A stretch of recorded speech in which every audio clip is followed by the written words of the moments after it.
जनाब स्पीकर, कायदे हिज़्ब इख्तिलाफ ने कायदे हिज़्ब इख्तिलाफ ने आज सुप्रीम कोर्ट के फैसले का हवाला दिया है। मैं आगाज़ ही में कहना चाहता हूं, अपनी जमात की तरफ से तस्लीम करता हूं कि अदम एतमाद की तहरीक जो है, इसमें आइन में इसकी गुंजाइश मौजूद है। तस्लीम करता हूं, बारहा कह चुका हूं, दोहरा देता हूं रिकॉर्ड के लिए कि इस तहरीक को पेश करना ऑपोजिशन का हक है और इसका दिफा करना मेरा फर्ज है। हम आईनी, सियासी और जमहूरी अंदाज में इसका मुकाबला करने का इरादा रखते हैं। जनाब वाला, मैं आज एक और चीज रिकॉर्ड पे लाना चाहता हूं और कौम को गवाह बनाना चाहता हूं कि आइन शिकनी मतमय नजर न था, न है, न होगा। आइन का एहतराम हम सब पर लाजिम है। और जैसे कि वज़ीर आज़म पाकिस्तान ने कल कौम से खिताब करते हुए कहा कि बोझल दिल के साथ मायूस हैं, लेकिन सरे खम तस्लीम सुप्रीम कोर्ट के फैसले को तस्लीम करते हैं। जनाब वाला, पाकिस्तान की तारीख आइन शिकनी से भरी हुई है।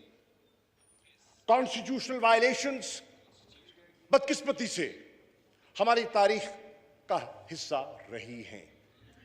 जनाब स्पीकर, मैं तारीख में जाने का इतना वक्त तो नहीं है, लेकिन जो हालिया एक मेजर कॉन्स्टिट्यूशनल वायलेशन हुई, मैं उसका हवाला देना चाहूंगा।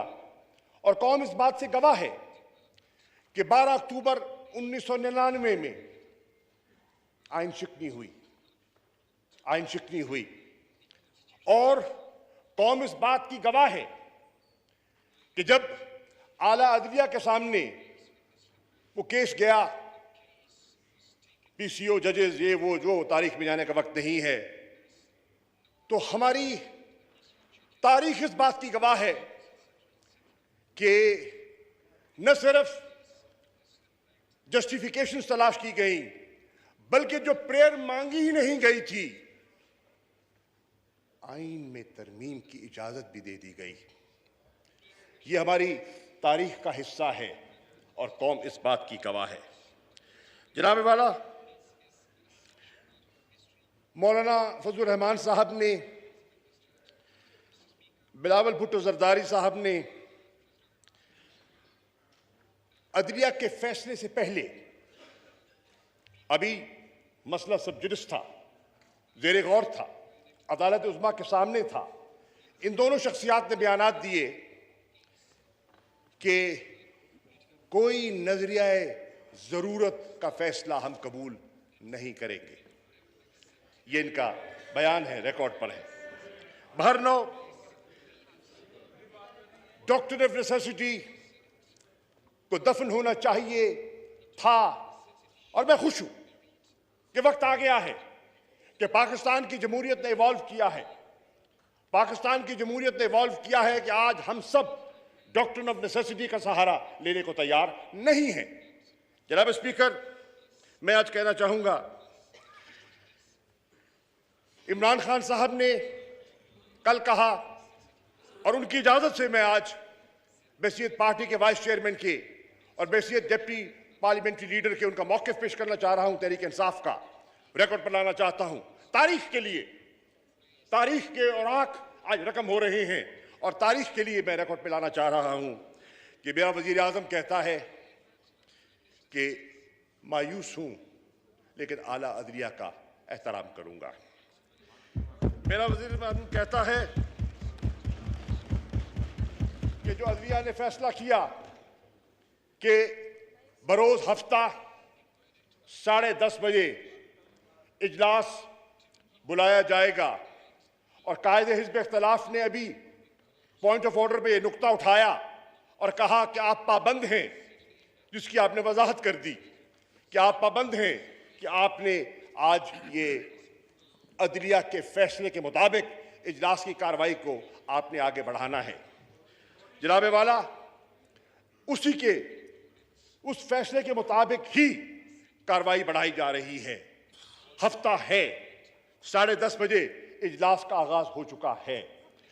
आपने देखा कि अदलिया ने फरमाया कि ये इजलास जारी रहेगा और प्रोग नहीं होगा तावक्ते के वो सारा जो प्रोसेस है आर्टिकल 95 रूल 37 का अपने हतमी अंजाम को नहीं पहुंच जाता।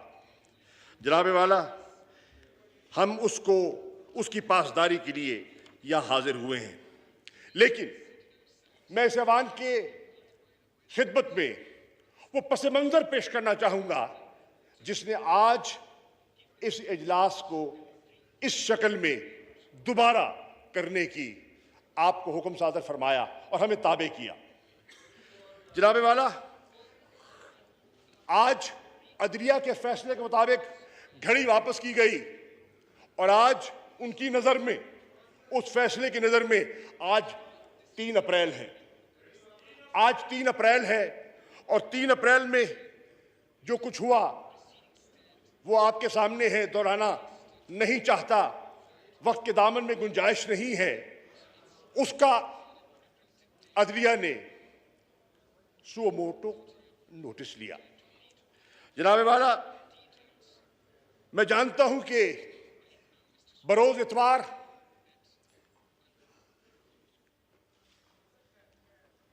दफातर खोले गए, इजलास मुनक्किद हुआ और कार्रवाई का आगाज हुआ और फिर उसने इस ऑर्डर की शक्ल में अपना फैसला सादर फरमा दिया।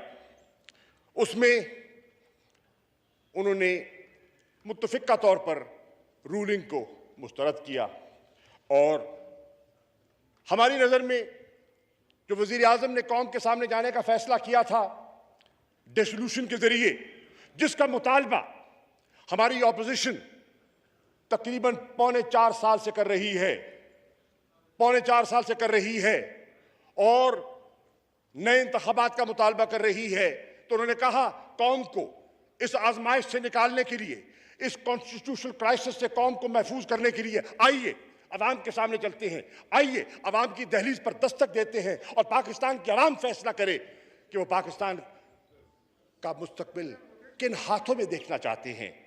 जनाब वाला, उसका जो भी फैसला आया वो भी हम तस्लीम करते हैं। मैं अर्ज करता चलूं कि अदलिया के फैसले को हमने तस्लीम कर लिया, लेकिन जनाब वाला, अदलिया में गए क्यों? हमारे दोस्त क्यों गए? जॉइंट ऑपोजिशन क्यों गई? और सुओ मोटो नोटिस क्यों लिया गया? उसका बैकग्राउंड है, उसका एक पस मंजर है और वो पस मंजर जरूरी है, तारीख के लिए जरूरी है कि उसका बिल्कुल अहाता किया जाए।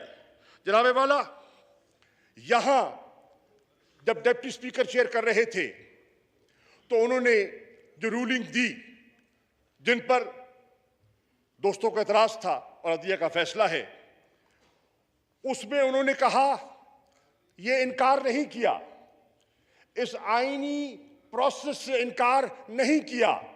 उन्होंने कहा कि एक नई सूरत हाल ने जन्म लिया है, एक नई सूरत हाल मेरे सामने आई है और उस सूरत हाल को सामने रखते हुए मैं समझता हूं कि जहां एक बैरूनी साजिश की बात हो रही है तो इसका प्रोब होना जरूरी है, ये उन्होंने कहा। और जनाब वाला, यह भी मैं रिकॉर्ड पे लाना चाहता हूं कि नेशनल सिक्योरिटी कमेटी का फोरम एक आला तरीन फोरम है जिसमें हुकूमत के सीनियर तरीन वज़रा और अफवाज पाकिस्तान की नुमाइंदगी होती है। उस फोरम में वो मरासला जिसका जिक्र हो रहा है कौम में, और उस पर भी बात करना चाहूंगा मैं, उसकी बाज गश्त है, तूल अर्ज उसकी बाश गश्त है। जनाब वाला, जब नेशनल सिक्योरिटी कमेटी उसी मरासले को, उस कम्युनिकेशन को, उस केबल को, उस साइफर को देखती है तो वो इस नतीजे पे पहुंचती है कि मसला संगीन है, मसला हसास है, और दो ऑर्डर करती है।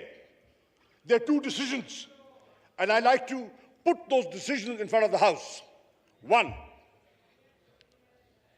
they acknowledge there was political interference in the internal matters of Pakistan, and a demarche must be issued. दफ्तर खारजा को हुक्म दिया जाता है, इंस्ट्रक्ट किया जाता है कि डिमार्च करो, इस्लामाबाद में भी करो, वॉशिंगटन में भी करो। और जनाब वाला, नेशनल सिक्योरिटी कमेटी के फैसले के मुताबिक दफ्तर खारजा डिमार्च करता है, इस्लामाबाद में भी करता है और वॉशिंगटन में भी करता है। दूसरा फैसला सादर करता है नेशनल सिक्योरिटी कमेटी का इजलास कि पार्लियामान की जो नेशनल सिक्योरिटी कमेटी है, फिलफौर उसको तलब किया जाए, उसको कन्वीन किया जाए, और ये सारा मामला मुंतखब नुमाइंदों को, ये सॉवरेन हाउस है, ये अवाम जो है, ये पाकिस्तान की अवाम की तर्जुमानी कर रहा है, तो उनके उस फोरम के सामने रखा जाए कि वो बात की बारीकी तक जाएं और प्रोब करें और हकायक जानने की कोशिश करें। आप इजलास बुलाते हैं, ऑपोजिशन को दावत दी जाती है, ऑपोजिशन का फर्ज था। जनाब speaker, this is not right, this is not fair, this is not fair. ये वाइंड अप करें, इसके बाद दिस इज नॉट फेयर। ये वाइंड अप कर ले मैं साहब, ये वाइंड अप कर लेना, ये वाइंड अप कर लेते हैं। This is not fair. Why is he nervous? आप नर्वस क्यों हो रहे हैं? घबरा रहे क्यों हैं? मेरा ख्याल में ना घबराएं, सुन ले बात। ये वाइंड अप कर ले, इसके बाद आप कर लीजिए। घबराहट किस चीज की है? उजरत किस चीज की है? परेशानी किस चीज की है? जी, मैं इस तरह करता हूँ, 12:30 बजे तक मैं इजलास एडजर्न करता हूँ। 12:30 बजे तक जो है ना तक इजलास एडजर्न करता हूँ।